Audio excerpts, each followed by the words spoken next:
नमस्कार सभी को, आप सभी का स्वागत है केंद्रीय विद्यालय उबावाल ऑनलाइन क्लासेस में। हमें पता है, पढ़ चुके हैं हमें अभी तक कि किस तरह से पांडवों ने अपना एक अलग राज्य बसा लिया, जिसे इंद्रप्रस्थ के नाम से जाना गया। तो ये पाठ बहुत महत्वपूर्ण है पूरी महाभारत में हमारे लिए। जरासंध। इंद्रप्रस्थ में प्रतापी पांडव न्यायपूर्वक प्रजा पालन कर रहे थे। युधिष्ठिर के भाइयों तथा साथियों की इच्छा हुई कि अब राजसु यज्ञ करके सम्राट पद प्राप्त किया जाए। राजसु यज्ञ का मतलब होता है कि जितने भी राजा उस समय थे यहाँ पर, वो सभी अपना राजा मान ले युधिष्ठिर को। इस बारे में सलाह करने के लिए युधिष्ठिर ने श्री कृष्ण को संदेश भेजा।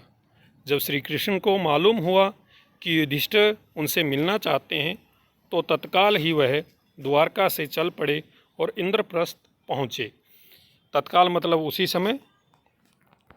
युधिष्ठिर ने श्री कृष्ण से कहा, मित्रों का कहना है कि मैं राजसु यज्ञ करके सम्राट पद प्राप्त करूं, परंतु राजसु यज्ञ तो वही कर सकता है जो सारे संसार के नरेशों का पूज्य हो। नरेश मतलब राजा, उनके द्वारा सम्मानित हो। आप ही इस विषय में मुझे सही सलाह दे सकते हैं।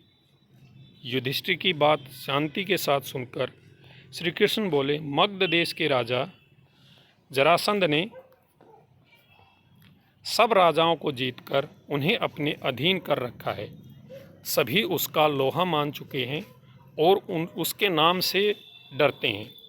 यहाँ तक कि शिशुपाल जैसे शक्ति संपन्न राजा भी उसकी अधीनता स्वीकार कर चुके हैं, यानी कि वो उसके अधीन रहना उन्होंने स्वीकार कर लिया है और उसकी छत्र छाया में रहना पसंद करते हैं। अतः जरासंध के रहते हुए और कौन सम्राट पद प्राप्त कर सकता है।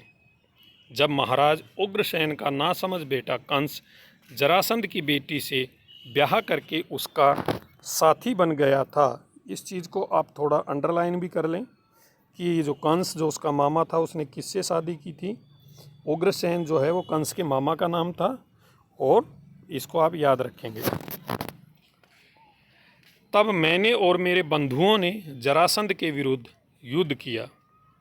3 बरस तक हम उसकी सेनाओं के साथ लड़ते रहे, पर आखिर हार गए। हमें मथुरा छोड़कर दूर पश्चिम द्वारका में जाकर नगर और दुर्ग बनाकर रहना पड़ा। जो दूर पश्चिम यानी कि जो द्वारका है, ये गुजरात में है। अभी भी मानते हैं कि वहाँ द्वारका नगरी है। आपके साम्राज्याधीश होने में दुर्योधन और कर्ण को आपत्ति न भी हो, फिर भी जरासंध से इसकी आशा रखना बेकार है। बगैर युद्ध के जरासंध इस बात को नहीं मान सकता। जरासंध ने आज तक पराजय का नाम तक नहीं जाना। पराजय मतलब हार। ऐसे अजय पराक्रमी राजा जरासंध के जीते जी आप राजसु यज्ञ नहीं कर सकेंगे। अजय का मतलब जिसे जीता न जा सके, जिसे मतलब हराया न जा सके या जिसे जीता न जा सके। उसने जो राजे महाराजे बंदी गृह में डाल रखे हैं, बंदी गृह मतलब होता है जेल, किसी न किसी उपाय से पहले उन्हें छुड़ाना होगा। जब ये हो जाएगा तभी राजसु यज्ञ करना आपके लिए साध्य होगा। साध्य मतलब तभी आप कर सकते हैं, उससे पहले आप नहीं कर सकते। कृष्ण की ये बातें सुनकर शांति प्रिय राजा युधिष्ठिर बोले, आपका कहना बिल्कुल सही है। इस विशाल संसार में कितने ही राजाओं के लिए जगह है। कितने ही नरेश अपने अपने राज्य का शासन करते हुए इसमें संतुष्ट रह सकते हैं। आकांक्षा वह आग है जो कभी बुझती नहीं। आकांक्षा मतलब इच्छा। इसीलिए मेरी भलाई इसी में दिखती है कि साम्राज्याधीश बनने का विचार छोड़ दूं और जो है उसी को लेकर संतुष्ट रहूं।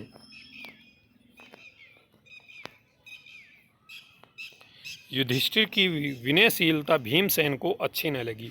विनयशीलता मतलब कि उनका इस तरह से हार मान जाना कि चलो भाई कोई नहीं, अगर युद्ध करना पड़े किसी राज्य को जीतने के लिए तो ये गलत है। तो उन्होंने दयालुता को अच्छी नहीं लगी।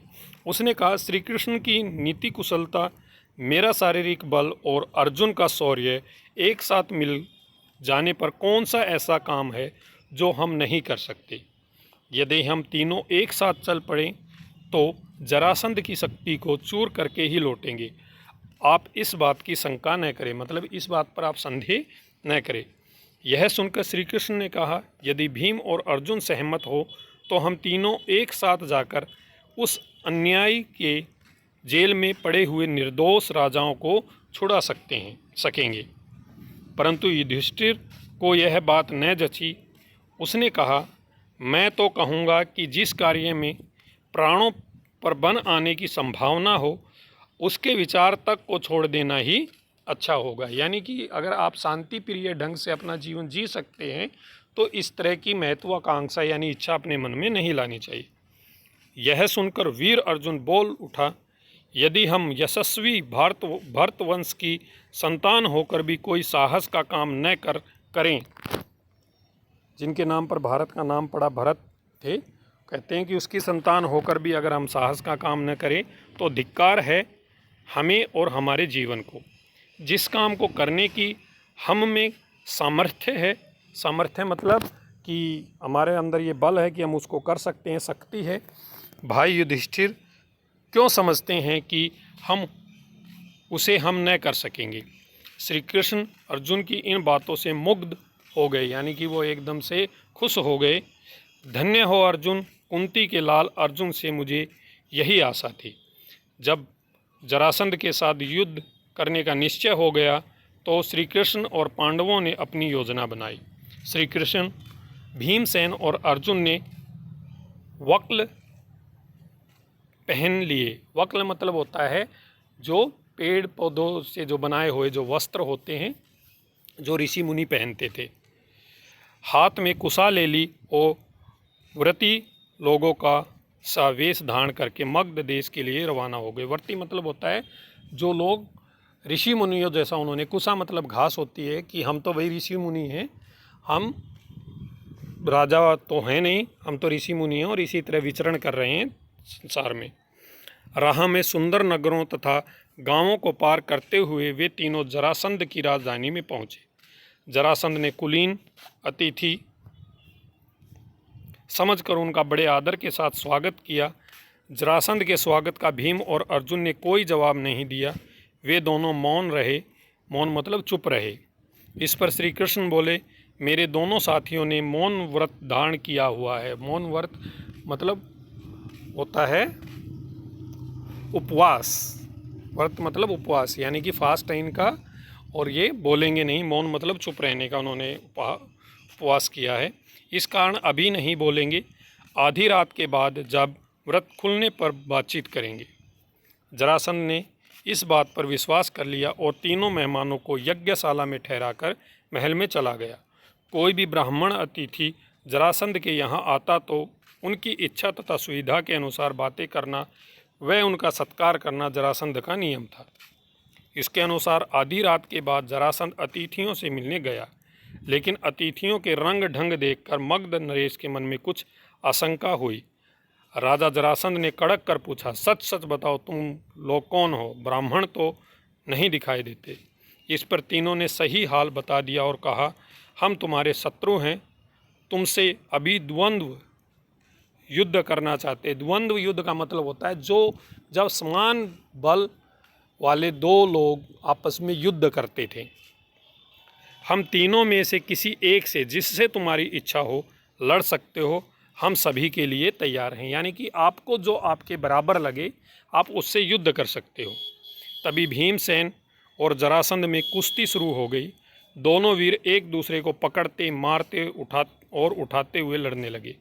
इस प्रकार पल भर भी विश्राम किए बगैर वे 13 दिन और 13 रात लगातार लड़ते रहे। 14वें दिन जरासंध थककर जरा देर को रुक गया, पर ठीक मौका देखकर श्री कृष्ण ने भीम को इशारे में समझाया और भीमसेन ने फौरन जरासंध को उठाकर चारों ओर घुमाया और उसे जमीन पर जोर से पटक दिया।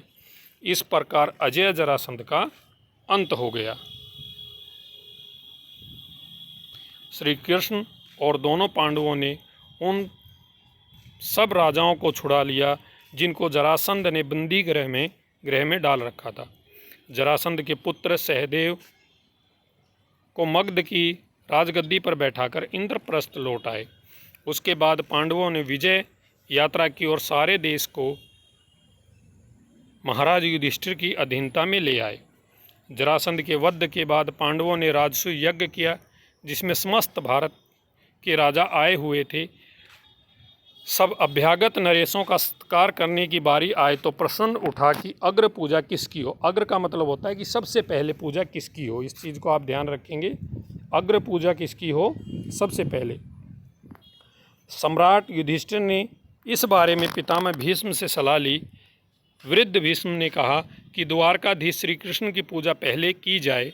युधिष्ठिर को भी यह बात पसंद आई। उन्होंने सहदेव को आज्ञा दी कि वह श्री कृष्ण का पूजन करें। सहदेव ने विधिवत श्री कृष्ण की पूजा की। वासुदेव का इस प्रकार गौरवान्वित विंतित होना चेदी नरेश शिशुपाल को अच्छा नहीं लगा। वह एकाएक उठ खड़ा हुआ और ठहाका मारकर हंस पड़ा।